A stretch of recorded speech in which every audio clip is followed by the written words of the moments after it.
My name is Sampath Jaganathan, JAG, J-A-G, and I develop a free software and use an instrument called DIN, which is Dinner's Noise. Dinner's Noise.org.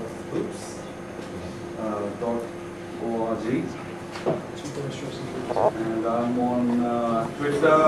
My username is Alvinja, but I have like many other accounts. Like I run bots and stuff. You don't want that. You just want Alvinja, right? So that is funny. And yeah, I mean, where's my software? Okay, that's the program. And I've been like working on this for a long time. Like six years now almost. And basically, has anybody seen DIN? I mean, some of you have, but many of you probably not have seen DIN. The basic idea is there are like 3 instruments in one instrument. So this is what is called the microtonal keyboard. And this is the keyboard where you can just use the keyboard to make sounds. It's like 3 octaves, so you could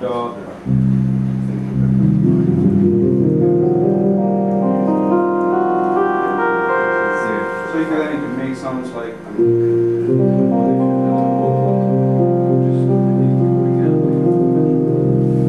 so the colors of the boxes are random, but the size of the chords and stuff. There's like MIDI support now, so you can connect your MIDI keyboard. Don't have a MIDI keyboard with me here. So that is the keyboard, and this is the microtonal keyboard, which is how I originally started with DIN. Like as I said, it's been going on for like 6 years now almost. And so the microtonal keyboard is, it's like a theremin, but more accurate in the sense that you can hit the notes that you want. On a theremin, it's very hard. But here you could like use the mouse like a bow of an instrument. That was the original inspiration, like scintillation board instruments and stuff. So you use the mouse like a bow, and you can make. So I'll just turn the delay on because it makes more nicer. So you could mute the voice and. So if you go inside the playing area, the rectangles are the playing area. So if you go inside the playing area, the volume increases. Go up, the volume increases. If you go left and right, it's pitched. And the notation is kind of like a numeric kind of notation, where the scale is the blues scale, so it just shows you the notes, and you just basically make sounds like.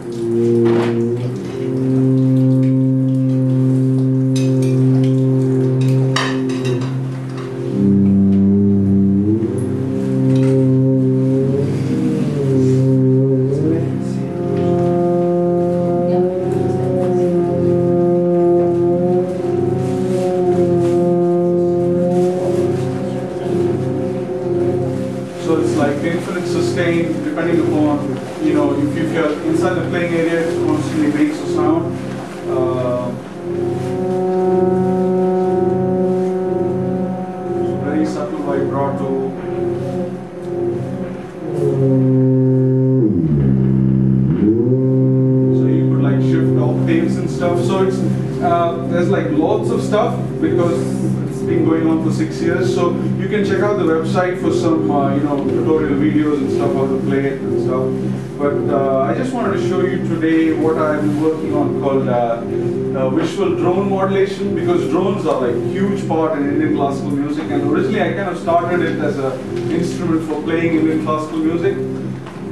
But then, you can play Indian classical music, but then Indian classical music is like, that's not what I am, it's like, I'm more happy writing software. I don't want to be a musician, like, try to be the next Ravi Shankar or something like that. So then that was a huge moment for me, because once you realize that you're not going to be that, then you realize who you are anyway.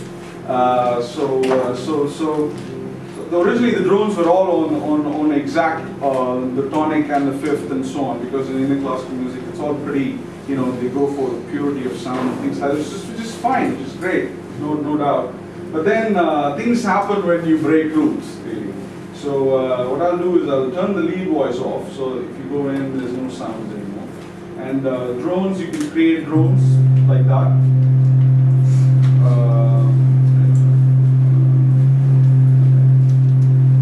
So you can create drones like that. So as I said, drones can be on any microtones, like so you create like that. And let's say create. Let me load a better scale. Yeah. So just load scale. Cody, which is an Indian raga. So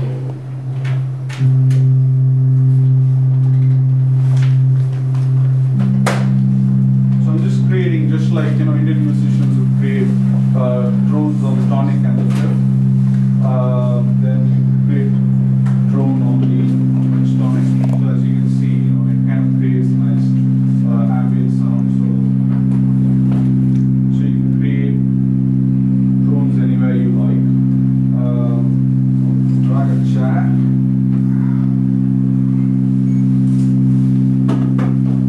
Okay.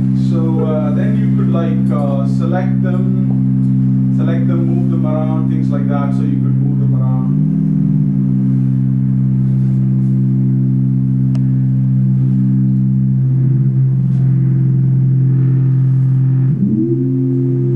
So you could octave shift the drones.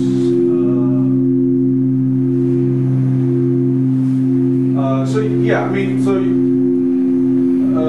could create drones on any microtone. So you could just go like. What do you think? Are you adding a loss of drones? Yeah, so you can add like that and move them around.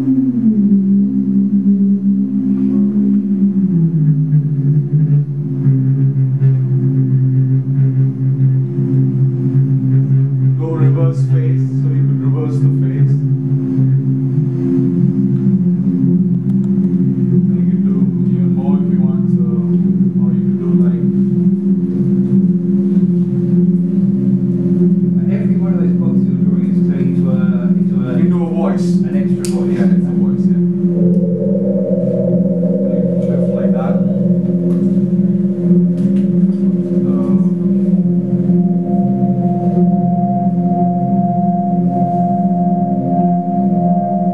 So now, of course, you could unmute the voice and play the voice,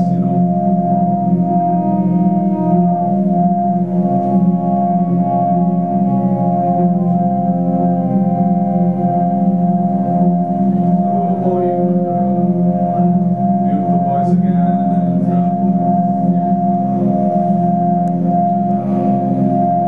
kill them if you want, don't like it. Right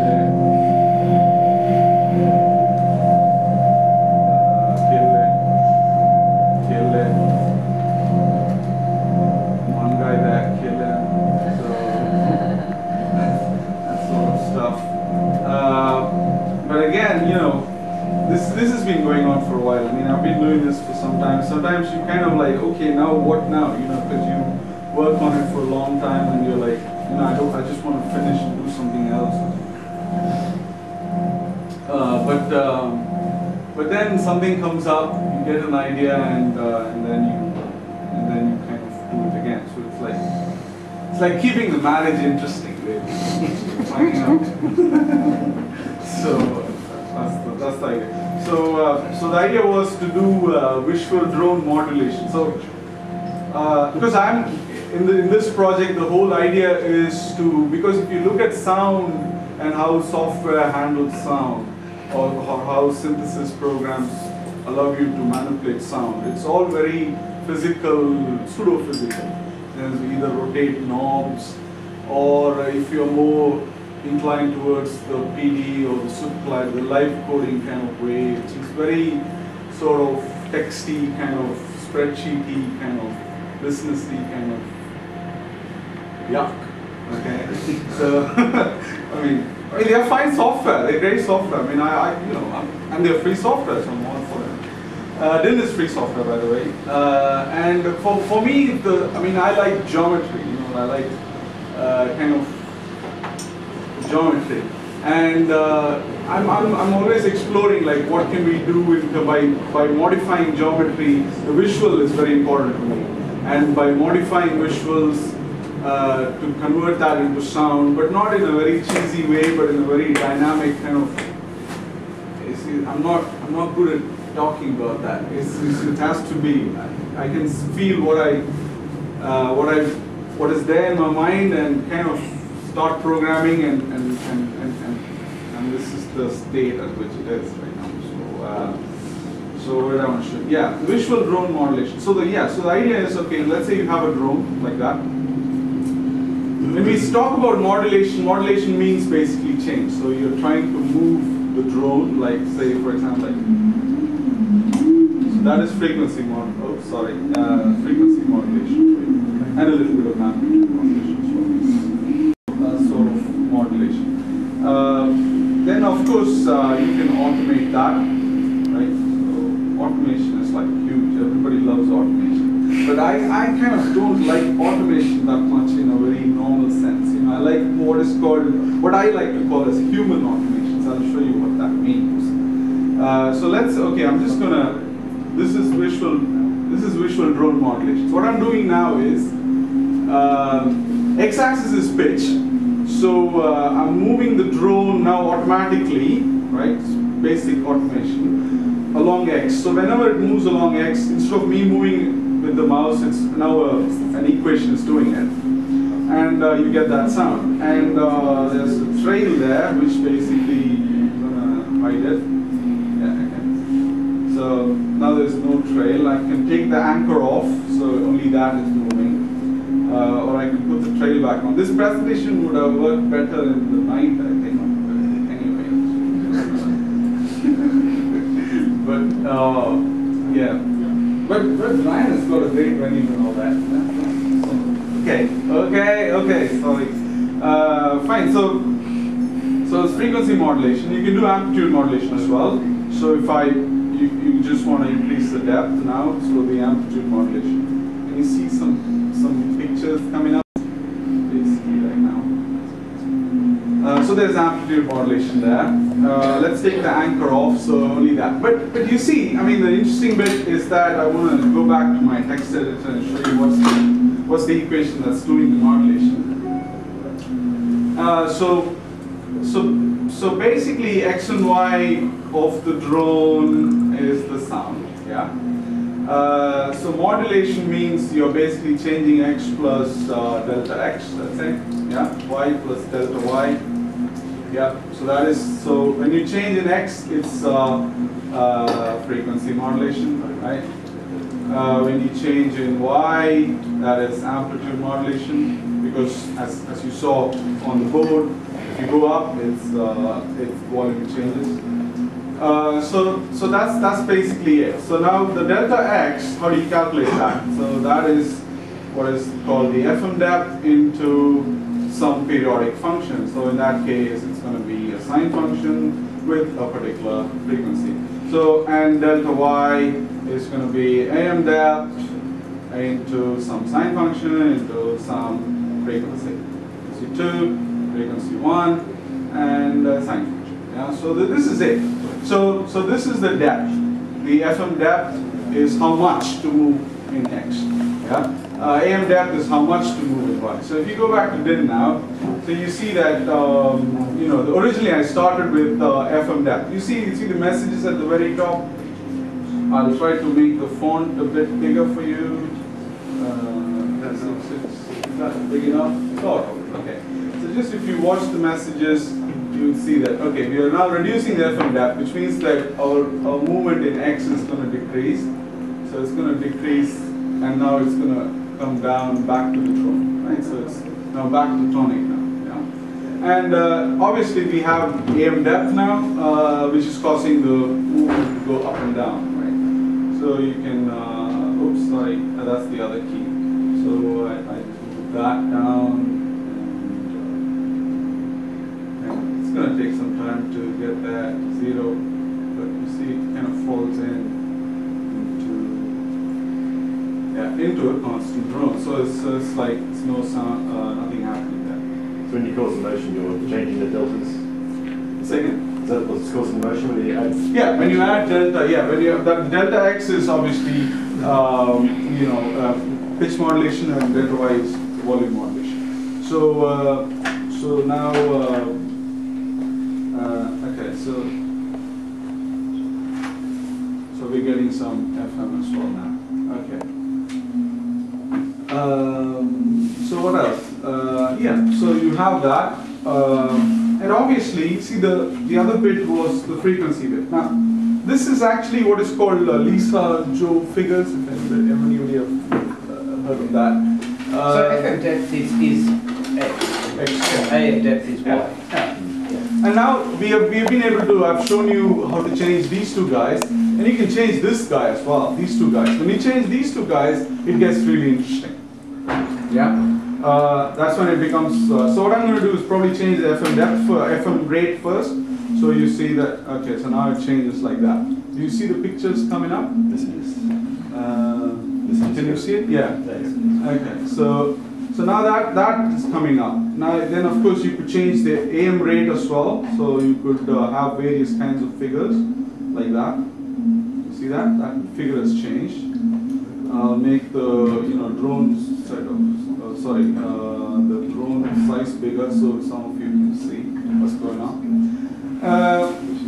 So yeah, so visual drone modulation, and of course it's just one drone. So now you can do more drones like.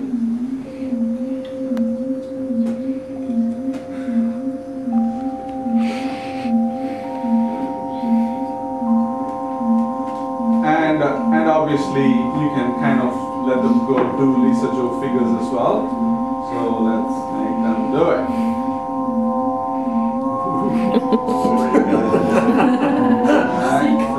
That's what we're talking about. This is the kind of stuff I like. Yeah, that makes people laugh. Right? So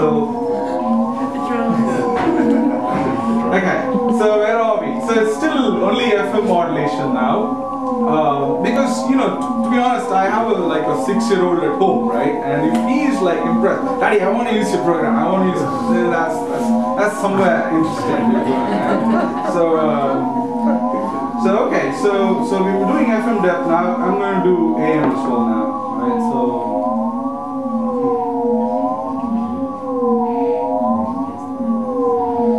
So that is not bad.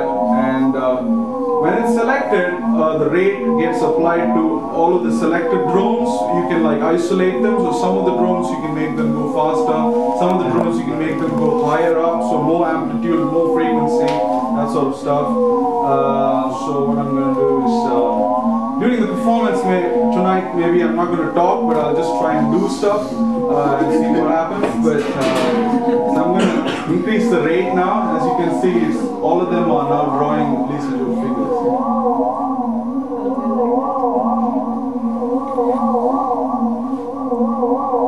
Yeah, so this guy is still doing that. And these guys are doing here.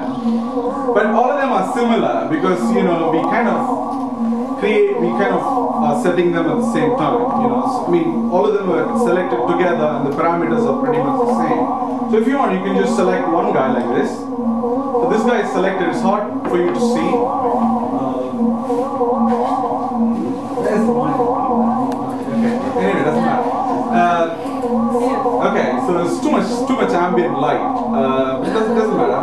Doesn't matter. Okay, anyway, doesn't matter. In the night you'll be able to see something. Bring the sun down. Okay, so now what happens? Okay, I'm just going to change just this guy, right? So this guy, we can lower the amplitude, the depth itself. I'm slowing down. So the height at which it would peak is lesser. Keeps getting lesser and lesser. Right? I'm gonna change the rate there. Maybe. Probably. Let me quiet it down a little bit. Okay, I'm just increasing the rate. Why not? I mean, I can create more. Put this oscilloscope somewhere this way. Make it slightly bigger. Keep it there. Just do.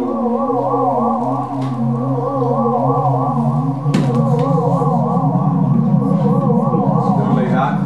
Yeah, all of them. That's right. Come on, Daddy. Do it. Do it,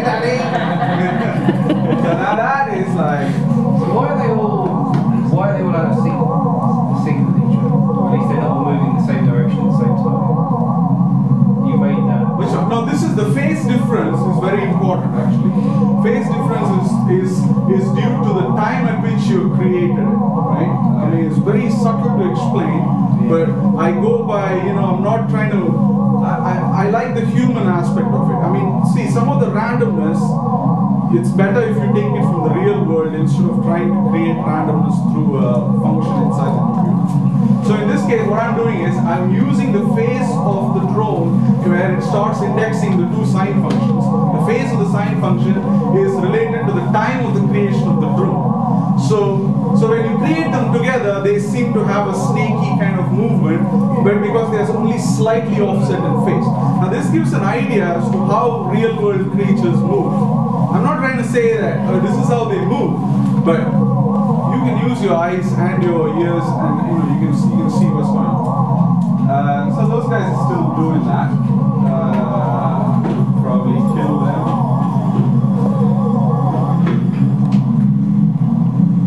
Only this guy is doing that. But these guys are like quiet. So let me just put the, make the drone size a little bit smaller. Then I can, then yeah, you can.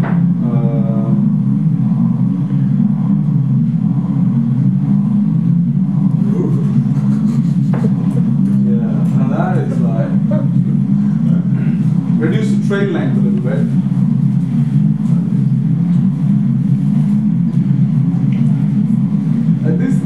This is nothing. This doesn't impress my son anymore. Daddy, show something new. Sorry, can I say something? I think it's amazing that the drones themselves look like a sine wave or something like that. So there is a sine wave of drones. It's like meta. Yeah, there's like lots of subtle stuff. I mean, I don't want to sound very like, Jag is subtle kind of thing. But it's like, it is. I mean, I am interested in exploring this. I'm like a student of this. That's why I do free software. Because in proprietary software, you become Steve Jobs. In free software, you become a student. I like that. Anyway, let me show you the body piece. So this is, okay, now I can move that.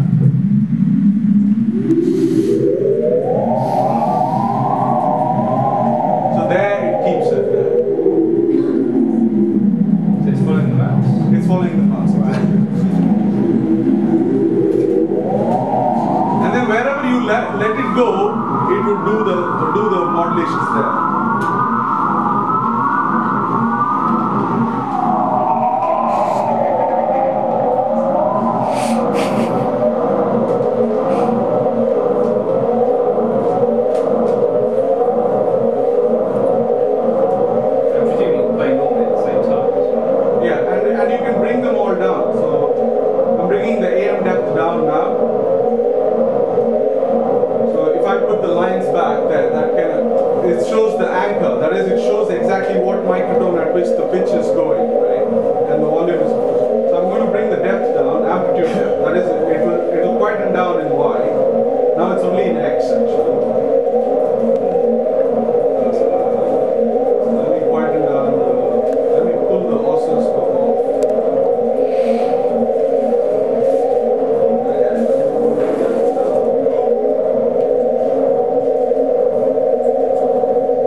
depth as well.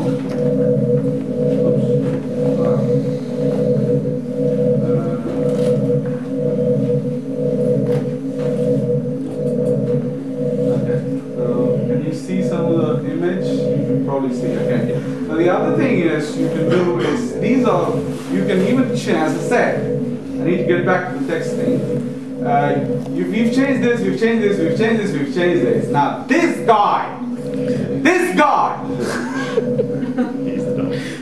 has dominated the thought of the entire artistic, procedural, programmatical, procedural, graphical, soundical, all of that. This function. This function is a, how can I say it? I want to heap abuse on this function. Because you see this function has completely produced the kind of cheesy, kind of constant, kind of sine.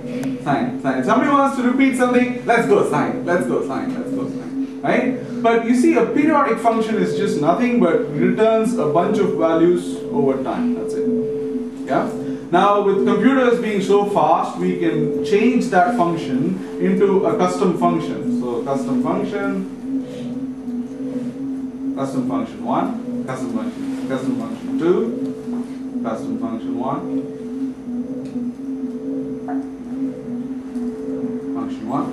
Right? And that means infinite possibilities of producing repeated behavior, but in infinitely different ways. Right? So how can you do that? That is how you do it. So this is this one is the custom function for the frequency modulation, and the pink one is the custom function for the amplitude modulation. Right, so I can show you that by, I'm just overlaying it right now, overlaying the editor on top of this thing, and you see when I move this picture that you see will change, right? So hopefully you'll be able to see it. You see that this one, the amplitude is changing now. You see how it changes? It's kind of, see, the sine actually gives you nice, beautiful shape, right? Beautiful Lisa-Joe figures. But now we are literally changing the underlying mathematics of Lisa-Joe figures itself. Like, so far it's just sine, right? Sine function, everybody's done it. The entire history of computer art has shown you how to do sine function. But now you can like replace that with any function and you can get shapes like this. Right now you see that so you can have a function like that. Right? So now you see how the amplitude is looking up now. It's looking pretty spiky kind of thing. And you could like change that, or you could increase the frequency like that. Now you can change the frequency like that. You see how it's twisting. So this is now evaluated as a sine function, right? So this is you see how this picture has changed. Now if I just undo it, it will go back to the original, right? So it goes back to the original now. This is the original. It's making up the original now. So yeah, I'll hope I'll be able to show you some more of this at the evening's performance. And thank you for coming.